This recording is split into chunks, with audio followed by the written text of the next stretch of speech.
అంటే మొన్న Friday notice ఇచ్చారు, Saturday Sunday half, morning Monday morning వచ్చేసి ఇంకా డిస్ట్రక్షన్ ఇట్లా అయితే ఫర్దర్గా ఇప్పుడు మాకు మేము వెళ్ళాము కానీ అది కరెక్ట్ అడ్వకేట్ దొరకలేదు, మాకు కరెక్ట్ నోటీస్ కూడా తెచ్చుకోలేకపోయాము.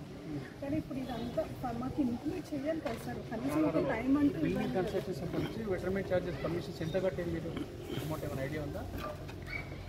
1.5 lakh మొత్తం పర్మిషన్స్కి 3 lakhs చేసి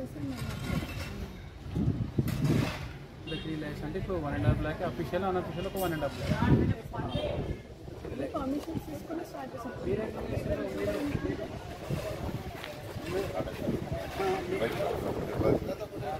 ఈరోజు మా మేడ్చల్ నియోజకవర్గంలో ఈ పిర్జాదిగూడ కార్పొరేషన్లో పర్వతాపూర్కి సంబంధించిన రెవెన్యూ సాలార్జంగ్ కంచా ఈ సర్వే నెంబర్ 1 అంటే 10-11 అంటే సాయిప్రియ కాలనీ అంటారు, సాయేశ్వర కాలనీ. ఈ కాలనీలో నిజంగా పిర్జాదిగూడ కార్పొరేషన్ నాయకులకు ఇంకా కొంతమంది మేము నియోజకవర్గం రాష్ట్ర స్థాయి అని చెప్పుకునే నాయకులకు ఇది ఒక ఏంటంటే డబ్బులు రోజు ఒక ఏటీఎం లాగా పనిచేస్తూ ఉంది. ఒక పేద ప్రజలు, మధ్యతరగతి ప్రజలు ఇక్కడ రాష్ట్రంలో నుంచి ఇతర రాష్ట్రాల నుంచి బతుకుదెరువు కోసం ఇక్కడ వచ్చి వాళ్ళు తెలిసి తెలియక ఇల్లు అంటే స్థలాలు కొనుక్కొని ఇల్లు కట్టుకునే ప్రయత్నంలో రెవెన్యూ పరంగా వాళ్ళే 2011లో అప్పుడున్న ఎంఆర్ఓ గారు విష్ణువర్ధన్ రెడ్డి గారు ఇది ఎన్ఓసి ఇవ్వడం జరిగింది. ఈ 1 సర్వేను సంబంధించి ఈ ల్యాండ్ సంబంధించిన రెవెన్యూ వాళ్ళు తహసీల్దార్ గారు ఏమన్నారంటే ఇది క్లియర్ ల్యాండ్, మీరు ఇక్కడ ఇల్లు కట్టుకోవచ్చు అని చెప్పడం వల్ల వాళ్ళకి సంబంధించిన విషయాలలో కాంగ్రెస్ పార్టీకి సంబంధించిన నాయకుడు ఎవరైతే ఉన్నారో మాజీ ఎమ్మెల్యే సుధీర్ రెడ్డి గారు, ఆయన రేవంత్ రెడ్డి మా తమ్ముడు, నేను చెప్పిందే సాగాలి నియోజకవర్గంలో అని ఒక ఆయన ఏమో నేను చెప్పిన ఆఫీసర్స్ నేను చెప్తే నేను పని చేస్తే అంటే పని ఎట్లుందంటే ఆఫీసర్స్ ఈరోజు సిగ్గుతో నేను చెప్తున్నా, వాళ్ళు కనీసం ఏం చెప్తున్నాడు, పేపర్ ఏముంది, అసలు బాధితులు ఏమన్నా నష్టపోతున్నారా అని ఆలోచన చేయకుండా ఇంట్లో పని మనిషి కూడా ఒక్కోసారి క్వశ్చన్ చేస్తుంది మంచిగా చేయడానికి. కానీ అటువంటి కూడా పేమెంట్ చేయడం జరిగింది 2011లోనే. ఇక్కడ తీసుకున్న తర్వాత 2011లో ఎవరైతే ల్యాండ్ ఓనర్స్ ఉన్నారో వాళ్ళు దీనికి విలాస్ కూడా కట్టడం జరిగింది 2011లో. ఇవన్నీ చేసిన తర్వాత ఇప్పుడు ఏం జరుగుతుంది పిర్జాదిగూడ కార్పొరేషన్లో అంటే గత 2 నెలల క్రితం దాదాపుగా ఒక 300-400 మంది బాధితులకు సంబంధించిన ప్లాట్లని ఇళ్ళని అన్నీ డిస్మెంటల్ చేయడం, అక్కడ సమస్య కాంగ్రెస్ నాయకునికి మాకు డబ్బులు ఇవ్వలేదని చెప్పి అక్కడ డిస్మెంటల్ చేసింది. ఇప్పుడు కొత్తగా ఇక్కడ ఈ కాలనీలో సంబంధించి ఇల్లు కంప్లీట్ అయినాయి, పాపం ఇంకా గృహప్రవేశం చేసుకోవడం కూడా దౌర్జన్యంగా అంటే ఒక నోటీస్ ఇచ్చిన మళ్ళా కోర్టు ద్వారా కూడా వాళ్ళకు ఆర్డర్ వచ్చినా కూడా ఆర్డర్ను కూడా లెక్క చేయకుండా, కోర్టును లెక్క చేయకుండా ఎక్కడైతే ఇక్కడ స్థానికంగా ఉండే ఎంఆర్ఓ గారు దీన్ని డిస్మెంటల్ జరిగింది. దీని అంతా కారణం ఏంటంటే రేవంత్ రెడ్డి గారు ముఖ్యమంత్రి అయిన తర్వాత ఈరోజు రాష్ట్రంలో అసమర్థ పాలన జరుగుతున్న నిదర్శనం ఏంటంటే ఇక్కడ జరుగుతున్న అఘాయిత్యాలు అనుకోండి, ముఖ్యంగా ఇక్కడ పిర్జాదిగూడ కార్పొరేషన్లో ఇట్లా డిస్మెంటల్ చేయడం కరెక్ట్ కాదు. అధికారులకు చెప్తా ఉన్నా, మీరు ఇలాంటి చర్యలు అంటే ఈరోజు ఎట్లుందంటే పరిస్థితి రాజు దాచుకుంటే దెబ్బల కరువు అన్నట్టు ఈరోజు రేవంత్ రెడ్డి గారు ముఖ్యమంత్రి అయిన తర్వాత ఈరోజు వాళ్ళకి సంబంధించిన అన్న తమ్ముళ్ళు అందరూ పేర్లు చెప్పుకొని ఈరోజు అవినీతికి పాల్పడుతున్నారు. ముఖ్యంగా ఈ బాధితుల పక్షాన ఈరోజు బీజేపీ పార్టీ పక్షాన నేను ఇక్కడ వీళ్ళని పలకరించే ప్రయత్నం చేస్తున్నాం.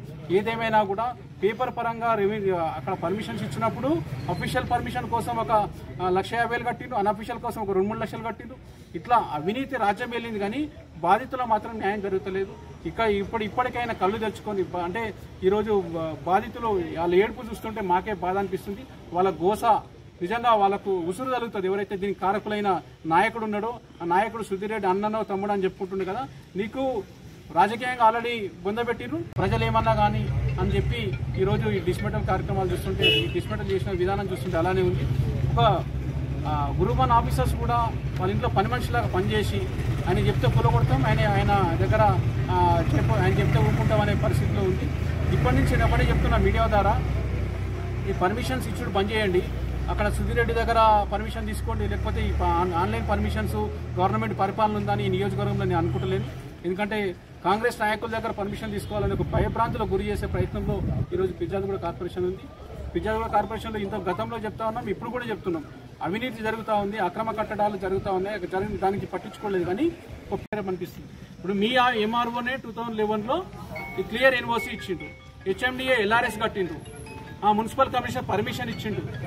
ప్రతి ఒక్కటి ఉన్నాక కూడా మీకు ఇప్పుడు సీలింగ్ ల్యాండ్ ఈ రోజు గుర్తుకొస్తుందా? నిజంగా సోయి ఉంటే ఈరోజు ప్రభుత్వ ల్యాండ్లు సంబంధించిన ఎన్నో కబ్జాలకు గురవుతున్న నియోజకవర్గంలో మా మేడ్చల్ జిల్లాలో ఒక్క దగ్గర పనిచేస్తలేరు అధికారులు.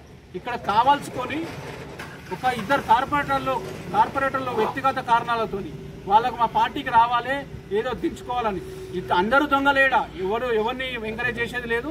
ఎందుకంటే ఇది తెలిసే వీళ్ళకి అమ్మిన తర్వాత కూడా ఈ పర్మిషన్స్ ఇచ్చినోడు ప్రతి ఒక్కరూ ఈరోజు అవినీతికి పాల్పడుతూ ఉన్నారు అనే నిదర్శనం ఈ ఫిర్యాదుగూడ కార్పొరేషన్. ఎక్కువ మళ్ళొకసారి చెప్తా ఉన్నాం, మేము వీళ్ళకు బాధితుల పక్షాన పోరాడతాం. మా బీజేపీ పార్టీ నాయకులు కూడా, మా స్థానిక ఎంపీ గారు కూడా దీనిపై సీరియస్గా మాట్లాడడం, అధికారులతో మాట్లాడడం జరిగింది. ఇక ముందు కూడా వీళ్ళని ఏమని అంటే మాత్రం ఊరుకునేది లేదు, బాధితుల పక్షాన ఉంటామని తెలియజేస్తూ ఈ అవకాశం ఇచ్చిన అందరూ కూడా ధన్యవాదాలు తెలియజేస్తున్నాం. అంటే ఆవేశం, అలా ఆవేదన మీకు అర్థం అవుతలేదు. ఇప్పటికైనా అధికారులైనా, కనీసం జిల్లా కలెక్టర్ గారు అయితే అసలు ఏం సంబంధం లేనట్టే ఉంటున్నారు. వాళ్ళు అసలు పరిపాలన సాగుతుందా, అధికారుల ప్రభుత్వ పరిపాలన సాగుతుందా లేదా అర్థమైతలేదు.